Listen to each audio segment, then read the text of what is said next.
Hello and welcome to Changemakers Show, where we speak with inspiring and influential changemakers and the people who support them, up close and personal.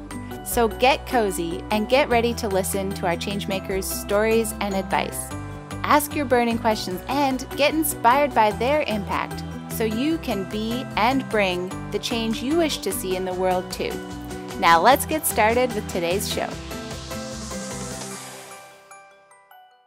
Hi, everybody. Welcome back to Changemakers Show. And thanks, Neetal Parekh, for being with us today, founder of Innov8Social, which is an awesome podcast, one of the first, I think. So maybe we'll talk about that. And also author of 51 Questions for Social Entrepreneurs. Did I get on social entrepreneurship? Right? Yeah. And impactathons and all these cool things. So we'll dive into some of that. Yeah, thank you for having me on the show. It's great. It's great to have you. So let's just get to know you a little bit to kick things off in terms of how it all started. What's the origin story for you and social entrepreneurship and Innov8Social? Yeah, so that's great. So I actually have a background in law, and so I am licensed to practice in Washington State. I haven't really had a conventional practice in this space, but I remember in law school, sitting in corporations class and looking at the legal structures for companies, and I just remember thinking, oh, companies are really not incentivized to do good. Like it's not part of like the bottom line of it, like for shareholders or anything like that. So it was just a seed that was planted in my head, and I kind of, just kind of observed that. And one of my reasons for going to law was like, I've kind of been driven by social impact throughout different points of my career in life. So I actually had a chance to study abroad in law school in Geneva and Strasbourg with studying human rights law. And I thought the UN and that whole arena was like the end goal for me. I thought that would be the thing that I'd really be excited about. And it was really cool. It was exciting, but I also sensed like it takes a long time for things to change at that level. And I kind of, as we heard a lot of speakers that summer during our study abroad, I kind of felt like there's this element of institutional patience that you have to have to institutional patience. That's good. Yeah. I like that. It shifted my view a little bit. So I went back to law school. I was like, I need to finish the degree, but I kind of knew I'd have a non-conventional path. And then I actually had a chance to move to the San Francisco Bay Area after law school. And it kind of just blew open my world a little bit because I worked at a legal website. So it introduced me to some of that startup energy. And we were writing a lot of articles. I started blogging. I'd never blogged before and was thrown in the deep end writing multiple articles per day. And in that, I actually started learning about, because we were looking at different issues that would affect consumers, including small business and whatnot. And I learned about this new legal structure called benefit corporation that was emerging for-profit companies that want to create social impact. And it made me think way back to those days of sitting in, corporations class and thinking, at that time, I had remembered thinking, what if nonprofits had shares? That way you could kind of equalize the playing field. But this movement of benefit corporation took another approach to kind of social impact plus for-profit. It said, what if we expand this idea of shareholders to stakeholders?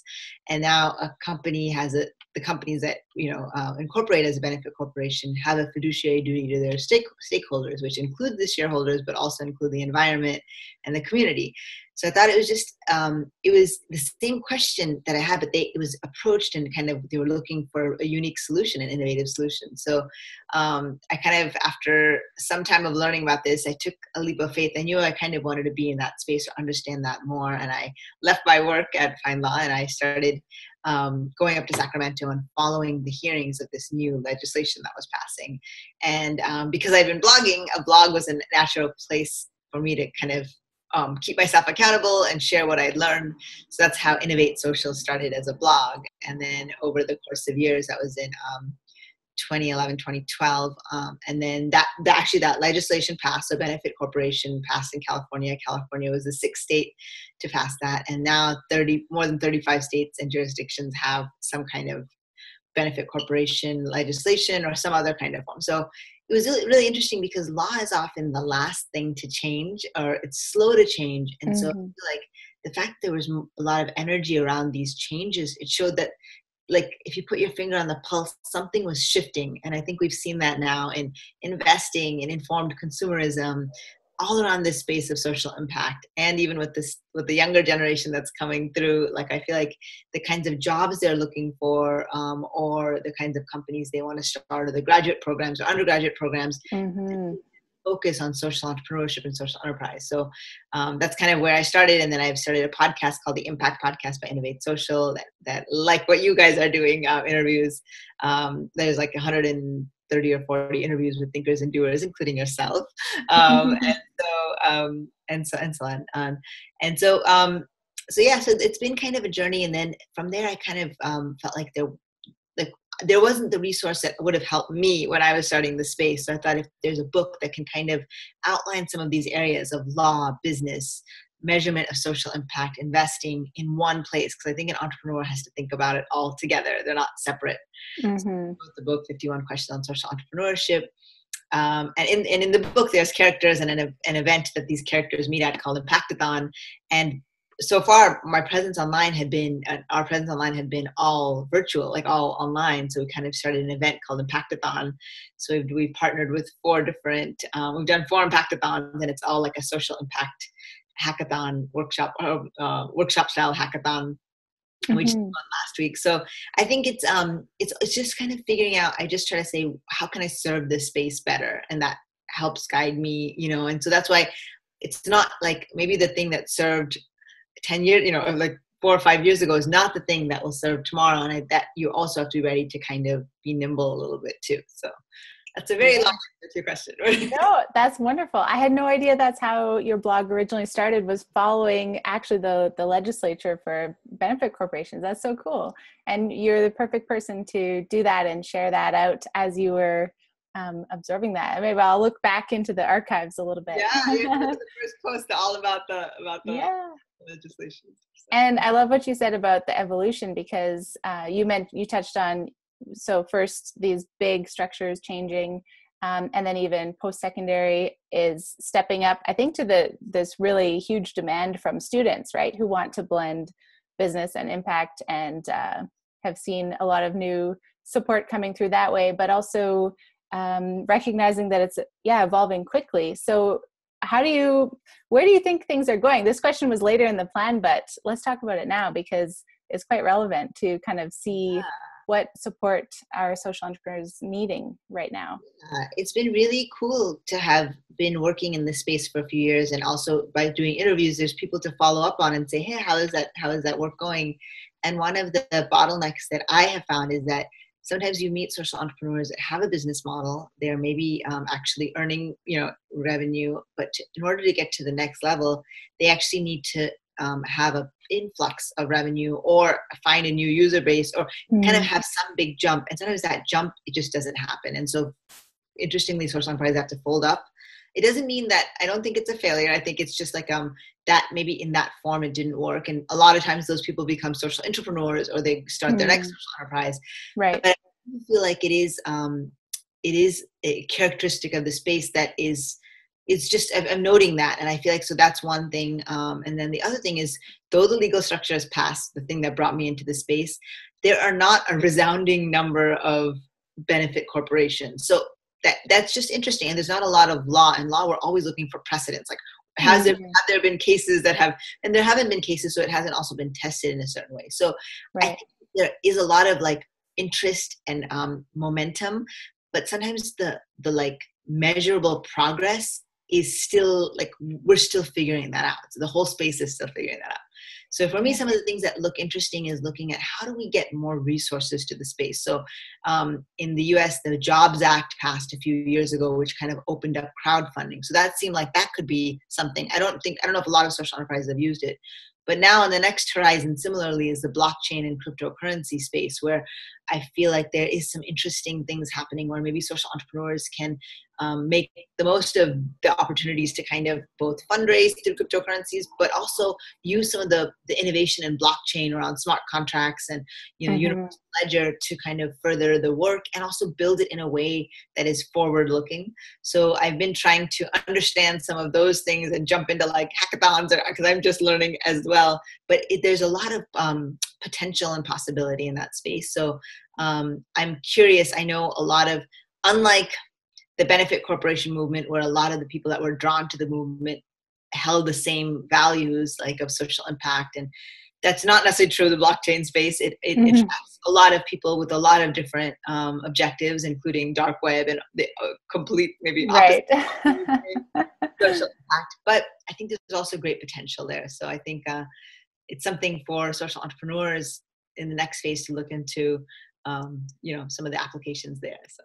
Yeah, that's interesting you bring that up. I have a friend here who's working on a social enterprise that is using that technology to connect small power generators into the bigger infrastructure, which has I don't know anything about that industry or like the challenges that they face, but they've managed to find a way to kind of equalize the playing field between the small renewable energy generators and the big guys. So that's kind of a neat example.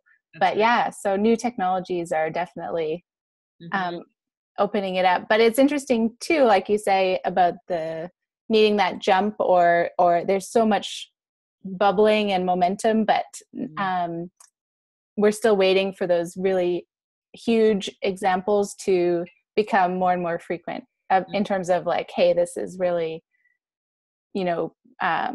shifting the status quo in a big way. We have lots of kind of small and medium examples and a few big examples, but we still need more, right? Yeah, I think so. Yeah. Yeah. So given that this season is about the supporters and talking to people like you, it's really great to hear your perspective because you've talked to so many social entrepreneurs. And we're also curious for you as a change maker yourself, how have you tapped into your resources and support to help grow what you're working on and how you can support people? We're getting very meta, but we like going meta. That's cool. No, I like that. I've kind of spent a lot of the last 4 to 6 months kind of in a deeper reflective mode. So haven't created a new podcast in that time, haven't done a lot of blogging, kind of really thinking a little bit deeply about what is the work that I'm doing. If like we had mentioned, a lot of those resources weren't available when I first started. Now there are plenty of amazing resources.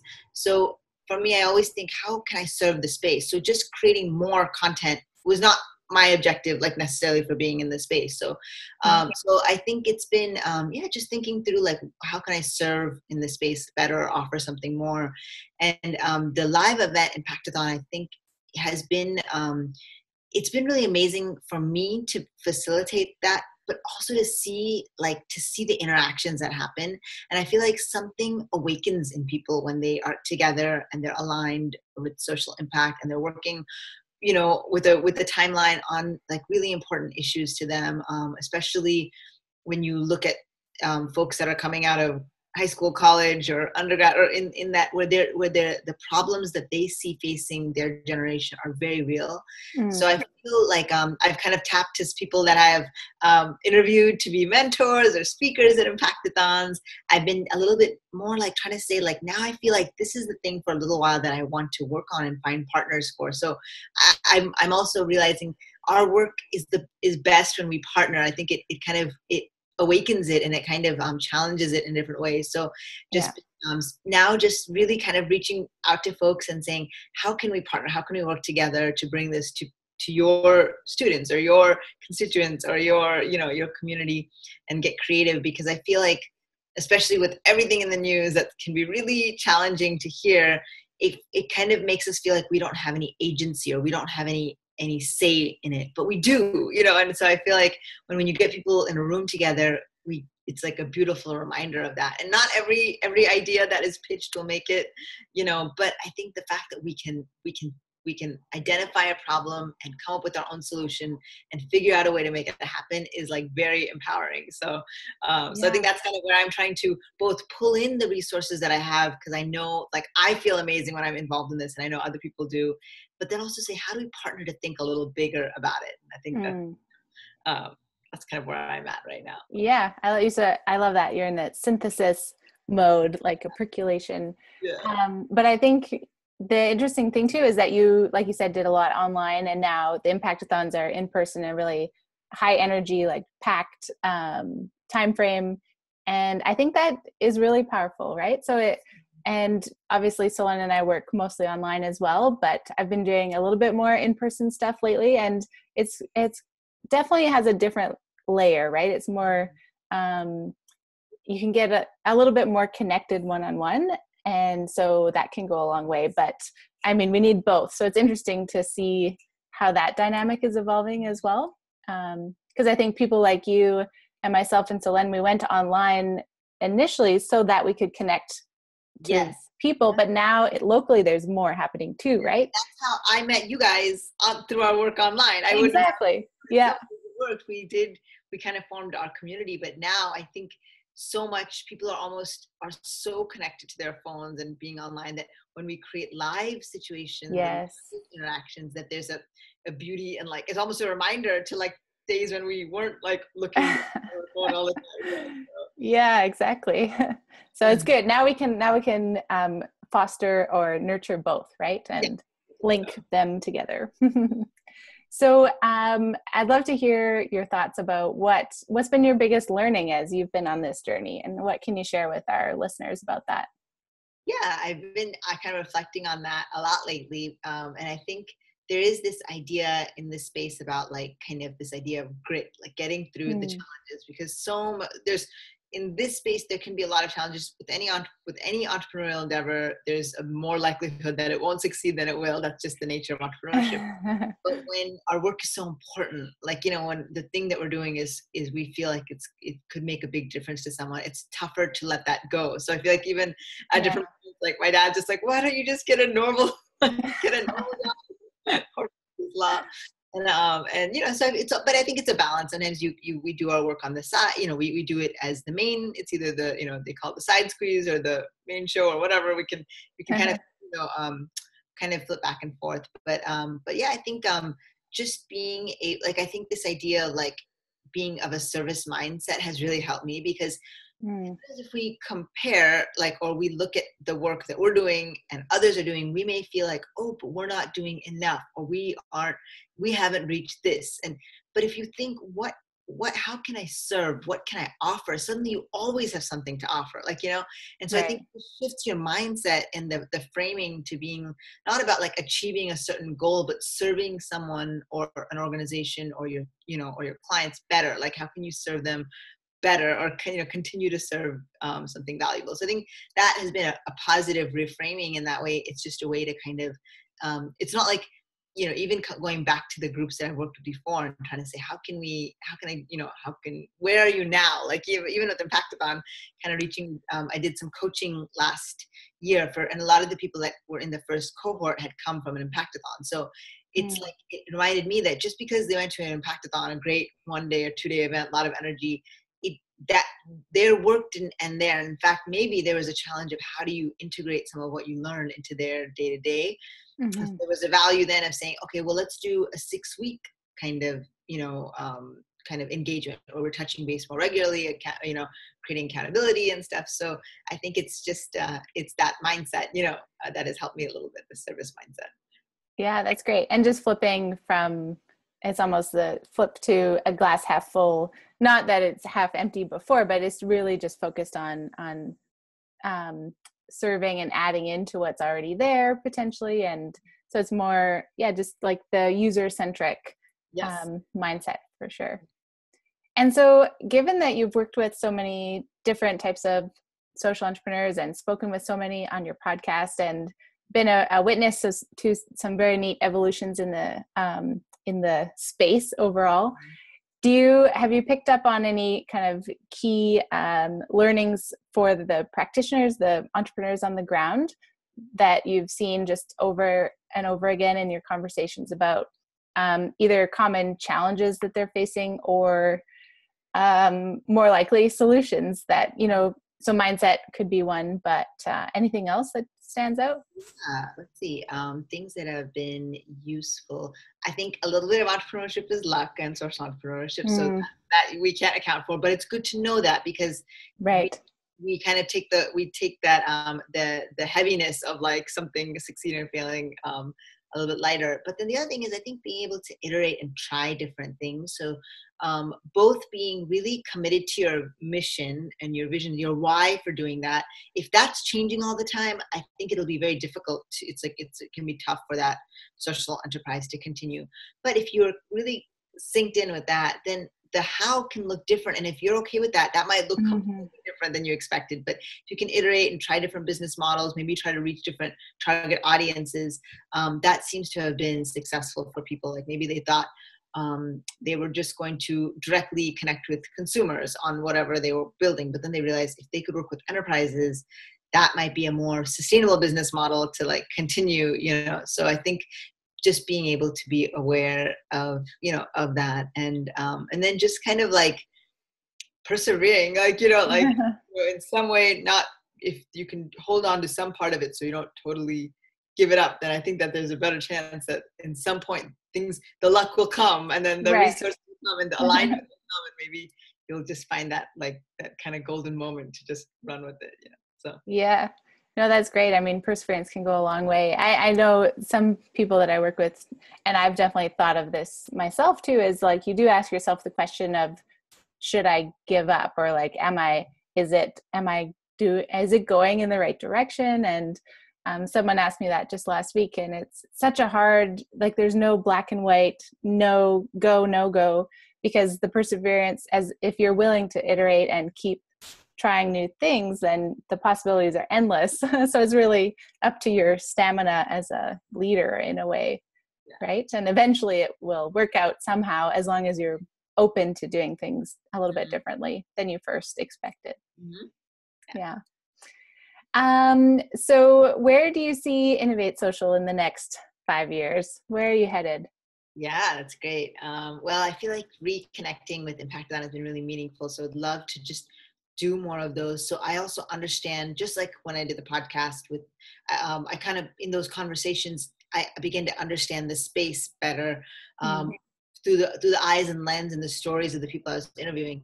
So similar with Impactathon, I think to understand where things are heading, I think I want to really get into that. And then I'm starting to learn about, like, on my own, I took some classes on trading and investing. And so I would love in the next 5 years to kind of also shift from supporting the ecosystem through only content, and that to also being able to offer some kind of investment, and to kind of build out, to be able to support social enterprise in that way, or create opportunities for social enterprises to actually create their own value in their work, so they're not that is not the bottleneck to their work. So yeah, figuring that part out, but I think I would love to be on that side of things too. And then I love content is one of my loves. So I love creating content. So I think thinking about an upcoming book and another book, or more content that makes sense, is really exciting to me. It's almost it's like a sacred part of my work. So almost like when is the right time to create content and share it? Right. I really enjoy that part too. So. That's wonderful. Well, we love consuming it, so keep it coming. But I love that you're also thoughtful and intentional around that and the timing too. And I was just thinking, so we've talked a lot about the space and the entrepreneurs, and a little bit about yourself and how you got started, but do you have any kind of, I want to get to know you as a person. So one question we asked a lot last year, was about morning routines. And I kind of gave a nice picture into Neetal as a person. So do you have any morning routines in your... I don't have any really good ones. They all probably involve my devices, like waking up early and checking devices. But that's okay. No judgment. Yeah, but what's been interesting is in the last maybe 6-7 months, I've been like location independent. So whereas before I've always had this is the place that I've been. I've been basically taking my things. I really streamlined my possessions, and I kind of am able to go. So that's let me go to Mexico, Santa Barbara, Southern California. I'm back in the Bay Area, but it's been truly a lean way. I went through all of my childhood papers and really went through them and kind of lessened that stack. So I feel like I'm just leaner in that way. So it's not a daily routine, but I do feel like it's a different way that I approach the world these days. Like it's just a different lighter. Yeah, because otherwise you feel like, oh my goodness, I've always had, like, even in the Bay Area, storage units. Like, you have a storage unit where you have your things and you don't go there that often. You're happy that it's like. Then I was like, what if I just don't have the storage unit? Like I took, and luckily you can take photos of things that mean a lot. Right. That's a bit of a shift, and it's kind of, I think it's also been a shift for my own mindset, which has been kind of cool. It's been a good life experiment. Yeah, I love that. That's really funny. And it's a good question to ask, like, what if I just, didn't have that storage unit and just let go of everything in it? I did that by accident with my email inbox one time, and it was very freeing. All the unread emails were accidentally marked as read, and I thought, okay, inbox 0, I got it. Awesome. Yeah, I will just let those emails go. And in a way, yeah, why not, right? Well, wonderful, Neetal. It was so great to chat with you today, and we'll definitely keep our eyes peeled on what's coming up with Innov8Social. And if anybody's in the Bay Area who's watching, maybe they can go to one of your Impactathons, or let us know if you have them elsewhere. Yeah, let's do one in Calgary. I'm ready. Yeah. I think it's gonna be fun. Let's do it. Awesome. Well, we'll stay connected, and thanks so much. Keep us posted as you go, and we'll stay in touch. Yeah, thank you so much. Did you enjoy this episode? Never miss a show by signing up for updates at www.changemakersassociation.com/show. Or if you're on Facebook right now, type the word show in the comments below to get notified directly inside Facebook Messenger before we go live with new guests. Changemakers Show is proudly brought to you by me, Danielle, and my awesome partner, Solen, and our brainchild, Changemakers Association, the place to be to get connected with the knowledge, mentoring, and community support that every changemaker needs to succeed and thrive, creating sustainable impact. We hope to stay connected with you and see you soon.